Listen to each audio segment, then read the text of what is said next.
Bonjour tout le monde, me revoici dans un nouveau vidéo qui va parler d'astrologie. Ça fait un bout qu'on me suggère de faire cette vidéo-là. Donc aujourd'hui, je présente un top 12 des signes astrologiques selon mon opinion. Juste un disclaimer ici, idéalement toujours checker votre Big Tree avant de regarder cette vidéo parce que ça va concerner à la fois votre signe solaire, l'ascendant ou bien le signe lunaire. Si vous savez pas c'est quoi, je vous conseille plus ou moins de checker les vidéos parce que vous n'allez pas vraiment comprendre pourquoi je parle de tel ou tel placement. Ou aussi si votre carte du ciel présente plusieurs planètes dans le même signe, ça peut créer beaucoup un impact sur votre personnalité. Donc les signes astrologiques sont des énergies très importantes à considérer parce que chaque personne a la possibilité d'évoluer ou non avec son énergie. Il y a environ 3 stades d'évolution avec chaque signe astrologique.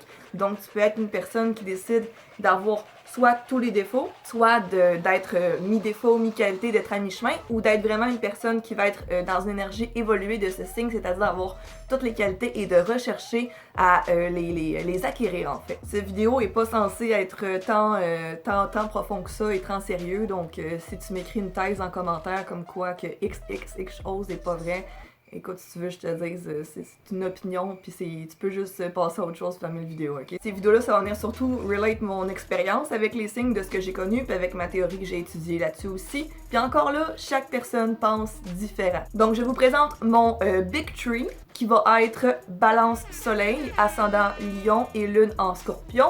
Si je veux développer un petit peu plus, mon signe dominant est le Scorpion à environ 25% de ma carte du ciel. J'ai 4 planètes en Scorpion, 3 planètes en Balance.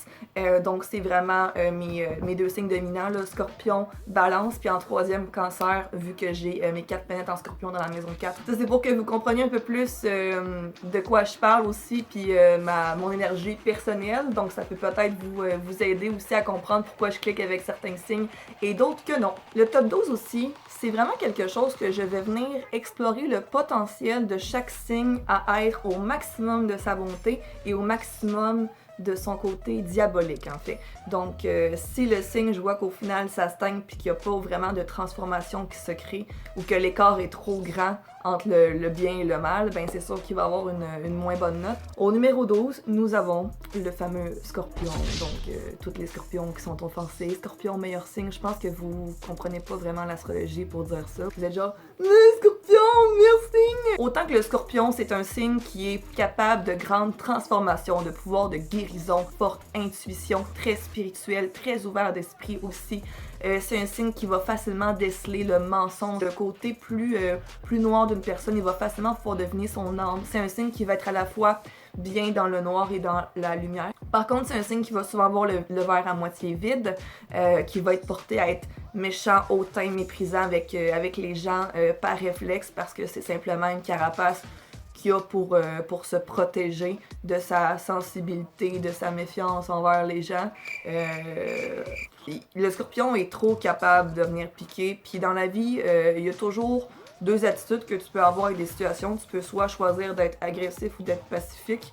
Le Scorpion, si tu le fais chier, il va réagir. Il est pas capable de juste être mature. C'est que lui, il pense que tout le monde il fait du mal. Le Scorpion ne différencie pas le mal du bien. Donc pour lui, son bien est le mal des autres. Donc il va très souvent virer narcissique. Le Scorpion, malheureusement, a un tempérament qui va être à la fois très destructeur envers les autres et à la fois autodestructeur. Je dirais qu'on va plus remarquer ce côté non évolué du Scorpion chez les hommes Scorpions. Donc souvent les signes d'eau chez les hommes, c'est pas un placement qui vont être confortable parce que ça les rend un peu trop sensibles. Donc manipulateurs et hypocrites à la fois. Les lunes en Scorpion aussi, quand ils sont pas évalués, ça peut être vraiment... Les ascendants Scorpion aussi, autant pour les hommes que pour les femmes, c'est quelque chose qui va être porté à les rendre du côté malheureusement négatif.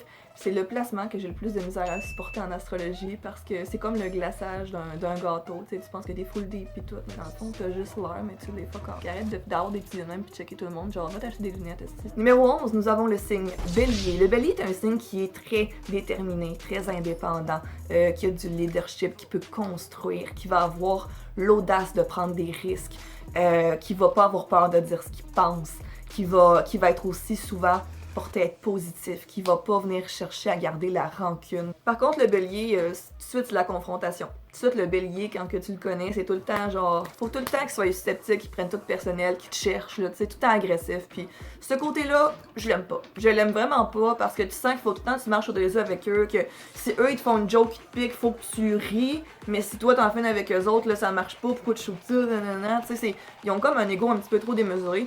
Et c'est pour ça que je les place au top 11. Au numéro 10, nous avons le Capricorne. Le Capricorne est un signe ce qui est le fun, c'est qu'il nous laisse la paix. Il va pas faire chier personne, il va être très indépendant, donc il va être dans son coin à faire ses affaires, très sérieux, très calme, très travaillant, très assidu, très déterminé aussi. C'est des gens qu'on veut avoir dans le cercle professionnel du travail. Pourquoi je le place dans mon top 10? C'est que le Capricorne est un signe qui est très fucking plate. Je sais pas comment l'exprimer plus que ça. Ils sont vides, ils sont juste vides. Tu leur parles, tu parles à un mur. C'est quand tu as une conversation avec un Capricorne, tu sens que t'es seul à parler. Ils sont tout le temps comme c'est quoi? T'as-tu trop fumé? C'est quoi là? Ils ont aucune expression dans leur face. Je pense qu'ils manquent de muscles faciaux parce que faire des expressions là, ils sont pas capables. Ils sont tout le temps la même à cette face à la Kristen Stewart. Honnêtement, c'est pas une personne que je vais avoir du fun dans la vie parce que c'est des gens, on dirait, qui ont l'air de rien apprécier parce qu'ils vont jamais exprimer leur affection aux autres, ils vont jamais dire des trucs positifs, ils sont tout le temps négatifs à juste renoter des petites affaires puis à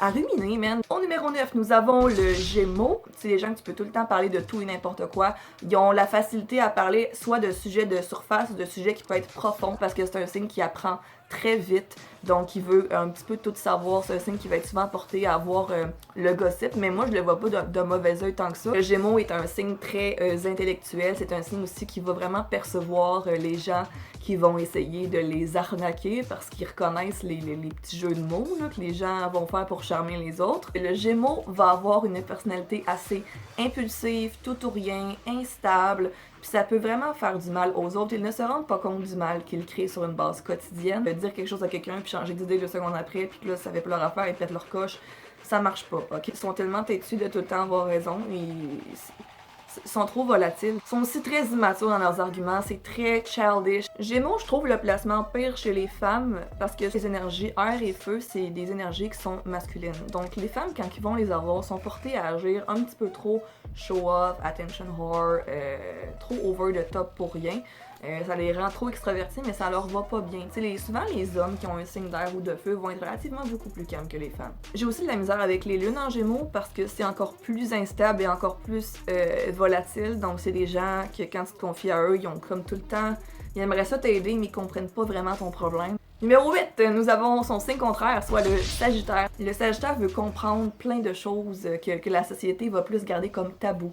Il va vouloir s'ouvrir sur le monde. Je les trouve très candides, très positifs. C'est pas des gens qui vont avoir une énergie qui va être confrontante. Ils veulent juste avoir du fun. Ils sont tellement chill à avoir dans un party. Moi, je trouve que le Sagittaire, c'est le signe numéro 1 à avoir dans un party parce qu'il va pas en faire trop. Le Sagittaire, par contre, va être, selon moi, le signe le plus rancunier du zodiaque. Donc, il ne prend pas la critique non plus. Il se rappelle des choses que tu lui as faites pendant des jours, des mois, des années. C'est le signe qui a le plus de difficultés, je trouve, à admettre ses torts. Ce que j'ai remarqué avec les ascendants Sagittaires, surtout les Mercure en Sagittaire, c'est que vous êtes très colons.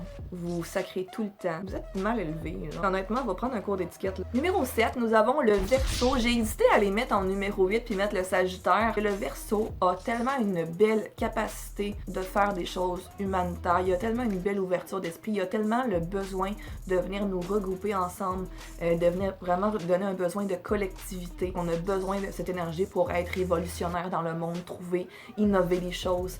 Ils apprennent aussi très vite. C'est un signe qui est très intelligent. Les Verseaux, par contre, vont avoir tendance à beaucoup argumenter pour rien. Vont beaucoup avoir tendance aussi à se tenir avec des gens moins intelligents qu'eux pour paraître des plus intelligents. C'est triste, mais c'est ça. Ils sont trop détachés émotionnellement pour moi. C'est pas parce que toi, ça te prend 2 minutes de passer à autre chose dans la vie que les autres, c'est pareil. T'sais. Vous avez une capacité à tellement vous détacher d'une situation puis d'être capable de penser avec votre tête tout le temps et non votre cœur que ça vous permet d'avancer. Sauf que les émotions, c'est la chose la plus belle qu'un humain peut ressentir. Donc, en ressentir des fois, puis arrêter d'être en déni avec vos propres émotions, ça m'aiderait beaucoup à aider à avancer parce que vous auriez aussi fait preuve d'empathie avec les autres, chose que vous ne faites jamais. Et vous faites beaucoup ce qui s'appelle de la positivité toxique. Donc, vous n'avez pas du tout les meilleurs conseils à donner. Ce qui qui fait que les gens ne se confient pas à vous parce que vous n'êtes pas capable de comprendre les relations humaines. Au numéro 6, nous avons le poisson. Le poisson est un signe par excellence dans le spirituel. C'est un signe qui est très chill, qui va être capable de laisser aller les choses, de relaxer, de nous écouter. C'est un signe à qui que vous pouvez vous confier sans problème. Il ressent tout ce que vous ressentez. Par contre, les poissons, je vous trouve lent. Je vous trouve pas vite. Vous êtes pas vite vraiment du cerveau. C'est tout le temps genre... Ah... Ok, on dirait que vous avez jamais eu de monde. Vous autres, le temps n'existe pas. T'sais, vous êtes tout le temps confus, je sais pas tout ce qui se passe. Descends de ta bulle 2 secondes. C'est Billie Eilish est ascendant poisson, puis elle est tout le temps genre. Tu donnez-y un café quelqu'un. Bizarrement, beaucoup d'hommes qui ont des placements en bélier vont avoir, pour équilibrer, des placements en poisson. Je trouve que c'est le pire match. Mon top 5 va être le signe de la Vierge. La Vierge est un signe que j'adore. Je pense que c'est honnêtement un des signes avec qui je m'entends le mieux. C'est un signe qui veut profondément aider les autres, qui va être très très capable de donner des bons conseils, qui va être organisé, qui va être assidu au travail, perfectionniste.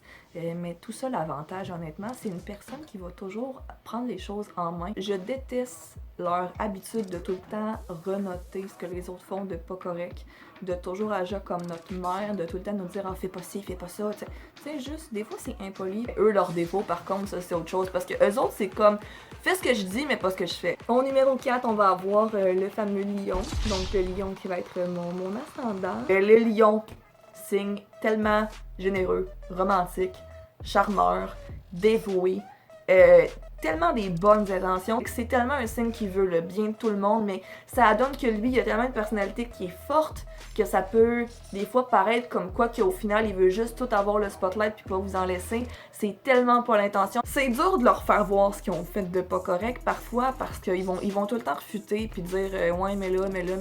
Les lions adorent le challenge, donc faut qu'il y ait quelqu'un qui soit du même calibre. Les filles lions me tapent ses nerfs. C'est tout le temps arrête de danser ses tapes pis de penser le maître du monde. Genre, c'est comme t'as trop l'ego là, pis vous tenez avec du monde qui sont moins beaux que vous pour paraître du plus beau. Ça fesse, mais c'est ça. Je comprends que c'est pas tout le monde qui peut supporter les placements en lion parce que c'est très énergique, c'est très... Tu sais, attention, regardez-moi. Puis ça peut être déboussolant beaucoup, tu sais, pour des signes qui sont un petit peu plus discrets. L'énergie lion, c'est le signe alpha du zodiaque. Au numéro 3, nous avons le taureau. Taureau qui est aussi gouverné par la planète Vénus comme balance. Donc j'aime beaucoup ce placement, c'est beaucoup la paix, l'harmonie. Le taureau est un signe tellement apaisant à être avec eux, tellement positif. Des gens qui sont très chaleureux, très maternels. Bon, des amis taureaux, c'est pas des gens que tu vas aller faire des road trips nécessairement. Ils vont plus dire ah viens checker un film chez nous, tu sais on va rien colisser.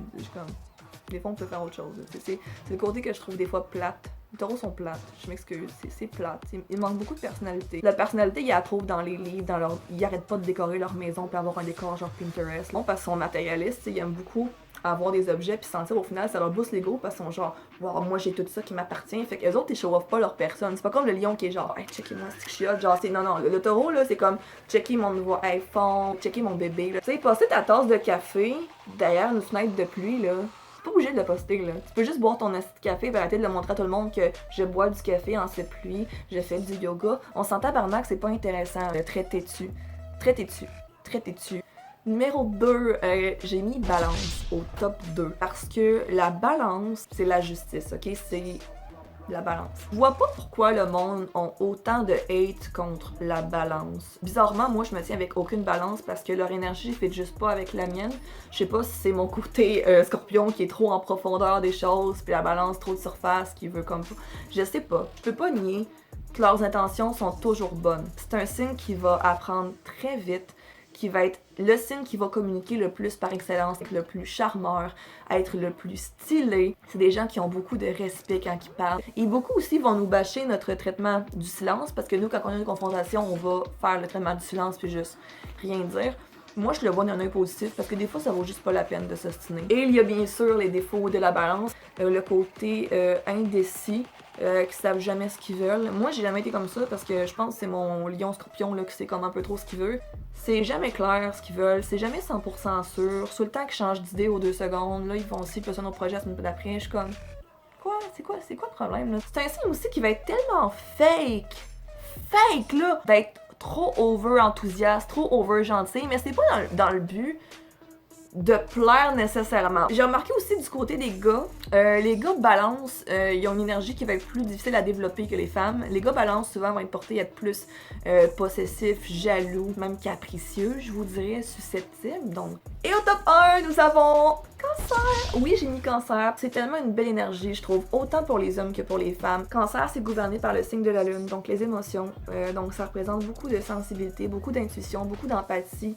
Des fois, ça prend ça pour nous rappeler que les émotions, ça existe, c'est bien réel. Cancer, ça m'aide vraiment à me rappeler que il y a des choses plus importantes dans la vie, comme les relations avec les gens, la famille, c'est très important, nos amis, très protecteurs avec leur famille aussi. C'est des gens qui sont comblés très facilement, donc eux, ils vont chercher le bonheur, mais dans les petites choses de la vie, ils peuvent juste prendre une marche dehors, puis ça les rend heureux. C'est niveau défaut du cancer, oui, des fois, ils peuvent être manipulateurs, puis jouer un peu à la victime pour avoir ce qu'ils veulent. Je trouve que c'est pas assez de négatif comparé au positif que je peux véhiculer à leur image. Donc, pour cette raison, je les mets au top 1. Donc, et voilà pour ma vidéo. J'espère que ça vous a plu. N'hésitez pas à laisser des commentaires et vous abonner à ma chaîne. Sur ce, passez une belle soirée. Au revoir!